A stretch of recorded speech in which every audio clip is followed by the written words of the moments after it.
Steve Gardner does a great job covering baseball for USA Today. Kind enough to join us on the Boardwalk Honda hotline as we take you up to 2. Steve, good to talk to you again, my friend. How you been?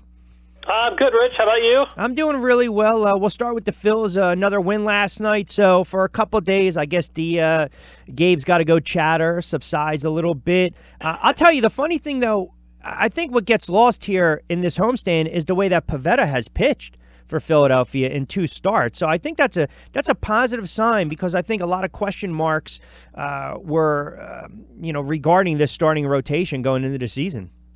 Yeah, for sure. And the fact that, they did not have Jake Arrieta when the season began, then it made the rotation look a lot thinner. And to have Pivetta come out, have essentially two excellent starts, not a quality start last time against the Marlins, but 5 2/3 shutout, and then 7 innings, 2 earned runs, and the strikeout to walk ratio just fantastic, 19-2 so far in the season. You can't ask for much more than that, and if they can get him as one of the guys that they can count on during the season, this could be a pretty solid rotation now with Arrieta, Nola, and Pivetta 1, 2, 3. And I also like the fact that Kapler trusted him enough to go back to the mound at 92 pitches for the 7th inning. So, and the best case scenario was you got to respond with a quick inning, some quick work. That's exactly what he did. Is that a small little sign that maybe Kapler is trying to entrust these guys a little more, or maybe he's a little more open to, okay, it doesn't always have to be about the analytics. Sometimes I got to go with the gut? I think it may just be more of an indication that the season has begun and everybody is in their routines. And, this is Pivetta's 3rd start of the season, whereas, with all the big controversy over Nola, it was his 1st start of the season. And so, you've got to manage your team and your pitchers and your bullpen a little bit differently as the season progresses in stages. I think I think he's got confidence in his starting pitchers to be able to go deep.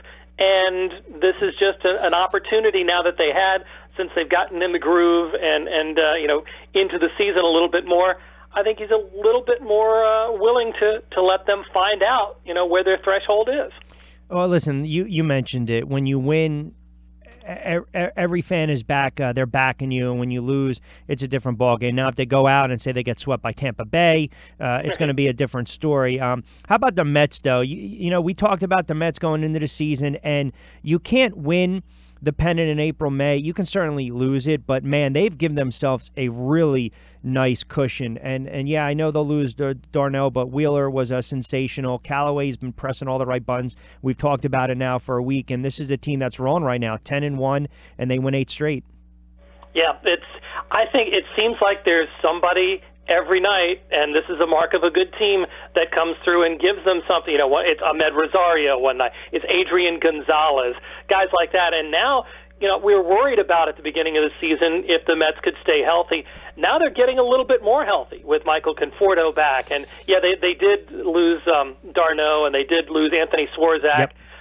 But still, they've got guys that have been able to come in, step forward. Asdrubal Cabrera had a big game the other night. And it just seems like the depth is there. Wheeler's outing was outstanding for them, and that was huge. And if he can come in there and give them some starts, and you can leave Gesellman and Lugo in the bullpen where they've just been lights out, this all of a sudden is a very deep Mets team, and teams that are this deep and can withstand some of these types of injuries are teams that typically are able to go deep into the season, be a contender, and possibly a playoff team. No, and I think you nailed it. They already have 6 come from behind victories. I mean, that's pretty impressive, especially under a first-year manager. A little surprise last night that Mattingly decides to pull Garcia. And the only reason I bring it up is because this is a team that's probably going to lose 110, maybe 115 games. They got no storylines this year, nothing positive to write home about. And then you had this kid pitching 6 hitless innings last night. I get it. It was his first major league start, but any issue with Mattingly pulling him? No, not at all. Just because he's a young guy, had never started before, as you said, and gave him a great outing. He wasn't going to go the full 9, and that's what I think a lot of people get upset about is, he pulled him when he had a no-hitter. There was no chance he was going to have a complete game no-hitter, so you have to pull him.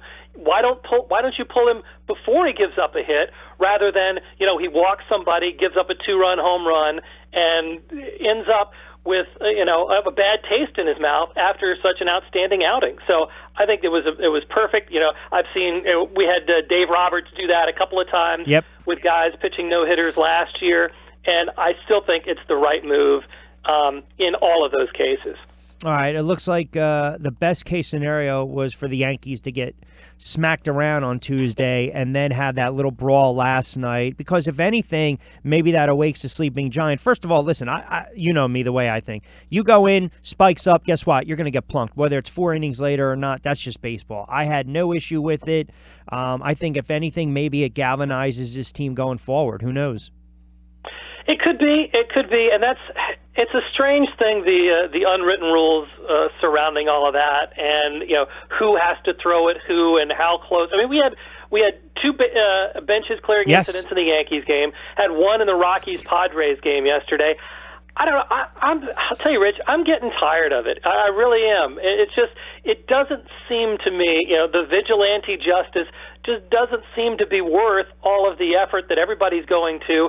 Why can't we just teach, younger players in the minor leagues, we're not gonna throw at people, and just get that out of the game? That's what I would like to see. I really do. I don't like to see headhunting, people throwing balls at people, because you're going to get injuries like Manuel Margot of the Padres just got drilled in the ribs and he's on the DL for 10 days. That kind of stuff. It's just no place in baseball for me. So hold on a second. So go with that line of thinking for a moment. So is that a case where if you're Boone, you tell Austin, listen, if you get hit, you're going to get hit. Just take the base? I think so. I mean, it's as long as, and I think there's maybe going back a little bit, but there's a right way and a wrong way. And if you're going to get hit lower on the body or whatever, I think that's better than somebody buzzing your head. And so, I agree. Dirty slide? Was it a dirty slide or just a hard baseball play? I think in the heat of the moment, it was probably just a hard baseball play, and they're trying.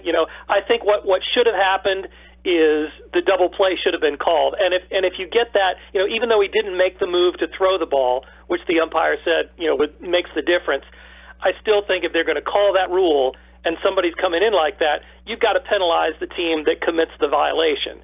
So whether he was trying to throw or not, I think you call that rule and you make that consistent, then you end up with fewer guys that are going in there sliding with their spikes up. Yeah, and you're right. I can see both sides of it. I mean, to me, if your spikes are up, to me, I define that as a dirty play. I know he doesn't have a ton of track record with that, but again, you can also turn around and say, well, wait a second. If you're anchored to the bag, then you have to expect a guy that is going to come into you.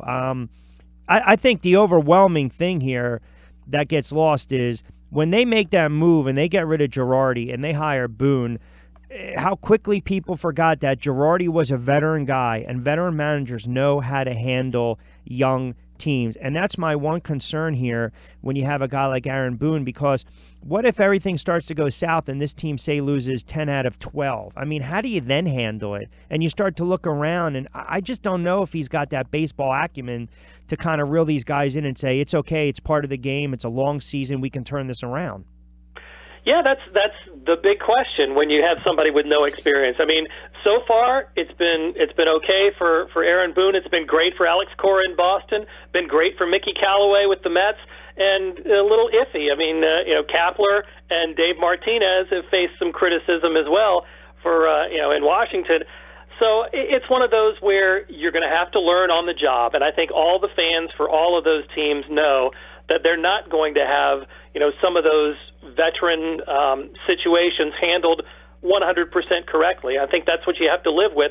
But I think these teams have made their choices and have made their decisions, and for whatever flaws that the managers might have lacking that experience, they're comfortable with everything else that they have to do, from dealing with the media, dealing with the players, and dealing with everything else, that they're the right guys for the job. So, yeah, we'll see, just as we're seeing Giancarlo Stanton tested, going through slumps in New York for the first time, we'll see Aaron Boone tested again, and how he handles it will be, will make him better. But I think for the Yankees standpoint, they just hope that it's not one of those catastrophic decisions or catastrophic things that cost them wins, playoff berth, or whatever. Well, that's the thing. When you're the Mets, you have a little wiggle room now.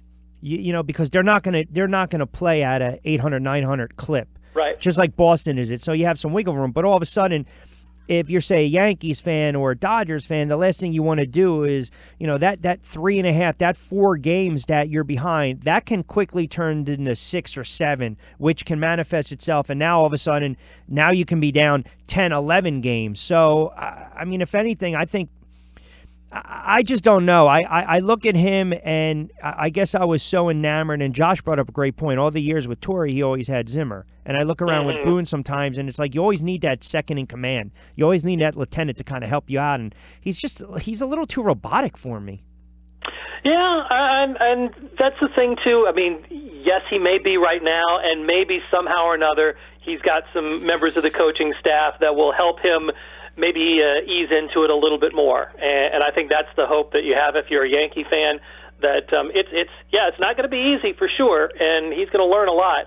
But at least, tell you what, Rich, you're a lot smarter manager when you have really good players on your team. Of course. So I think he'll have that backup. Yeah, you can always fall back. That's a great fallback plan. You're absolutely right. Steve Gardner joining us on the Boardwalk Honda Hotline. Does a great job covering baseball for USA Today. Very good follow on Twitter as well. Steve A. Gardner, Gardner. What's going on with the Dodgers? I know it's 11, 12 games in. Obviously, they've had some injuries, but last night they just got shellacked by the Athletics. They put up, 21 hits, 16 runs. Yeah, they're just not scoring, and they get shut out 3 times in their first 6 or 7 games, and no matter how good your pitching is, if your offense is not good, then you're in trouble. I think they miss Justin Turner maybe more so than we thought they may. Not only is he an excellent offensive player, but he's really one of those hard-nosed guys that kind of solidifies your team and and the lineup as well.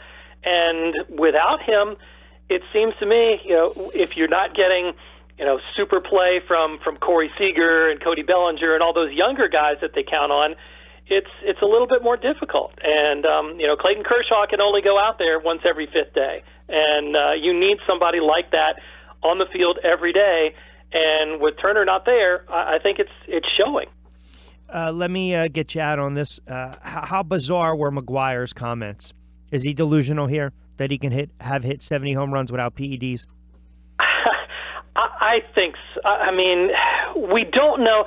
We don't know exactly how much PEDs help, but I think we can say for a pretty good amount of certainty that they did help some. Now, the one thing, McGuire did hit 52 his last year in Oakland, and then when he went from Oakland to St. Louis, he hit 58 that year. So I'm not saying that McGuire couldn't have broken Roger Maris's record without PEDs, but going all the way to 70, Barry Bonds going all the way to 73, you have to think that there's some sort of help in there. And maybe not so much it didn't help him hit the home runs, but it did, I think, help him stay on the field and not get injured, because that's what the real knock against McGuire was that he would get hurt so much and he couldn't stay on the field for a whole season. So I think that's part of the PED argument as well. It's not just so much strength and everything else, but ability to recover and ability to be out there every day that